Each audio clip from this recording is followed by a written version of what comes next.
परिवार में सुख शांति का अभाव है, किसी भी काम में आपको सफलता नहीं मिलती है, तो आपको शिवलिंग पर कौन से पत्ते चढ़ाने चाहिए, ये जानते हैं पंडित जी से। बताएं पंडित जी।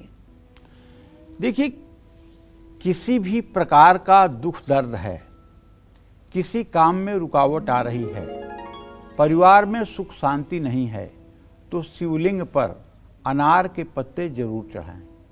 लेकिन ध्यान रखिएगा, कई परत्र दुख पावई, सिर धुन धुन पछताई, कालहि कर्महि ईश्वरहि मिथ्या दोष लगाए।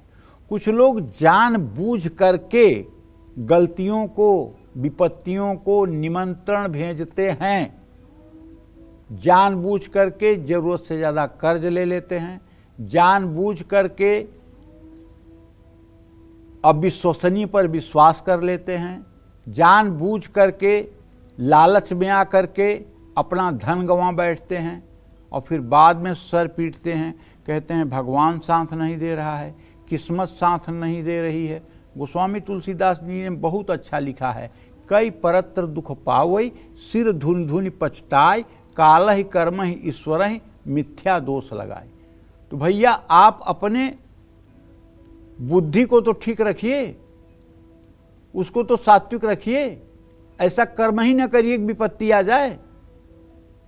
तो शिवलिंग पर अनार के पत्ते जरूर अर्पित करिए, और अनार के रस से शिवलिंग का अगर रुद्राभिषेक करें तो इससे भी आर्थिक तंगी दूर होगी।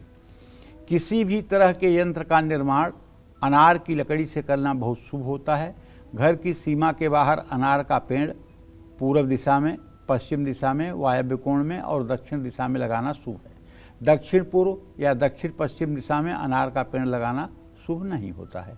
इन बातों का ध्यान रखना चाहिए। और जिनकी लड़कियां अति भाग्यशाली हैं, जिन लड़कियों के पैदा होने के बाद माता पिता की परिस्थिति में चार चांद लग गया हो, ये लड़कियां जब घर से विदा होंगी तो निश्चित रूप से माता पिता के भाग्य पर उसका बुरा असर पड़ेगा। ऐसी लड़कियों से अपने घर में पूरब दक्षिण के कोने में एक अनार का पौधा लगवा लेना चाहिए। अगर वो अनार का पौधा लगा देंगी तो आपके घर दुर्भाग्य नहीं आएगी, और वो जहाँ जाएंगी वहाँ भी सौभाग्य युक्त रहेंगी और आपके घर में भी सौभाग्य बना रहेगा। ऐसी लड़कियों से एक अनार का पौधा लगवा लेना चाहिए। बहुत से लोग हमसे भी पूछते हैं कि जब से बेटी की शादी हुई तब से विपत्तियों का पहाड़ टूट रहा है, सारी परेशानियां हो गई, घर तहस नहस हो रहा है।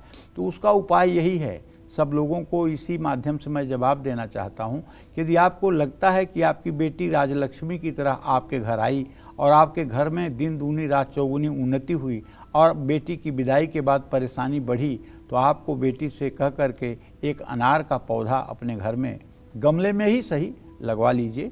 और जिस दिन उस अनार के पेड़ में फूल आने लगेगा, फल आने लगेगा, फूल ही आ जाए फल न भी आए कोई बात नहीं, उसी दिन से आपका दुर्भाग्य दूर हो जाएगा।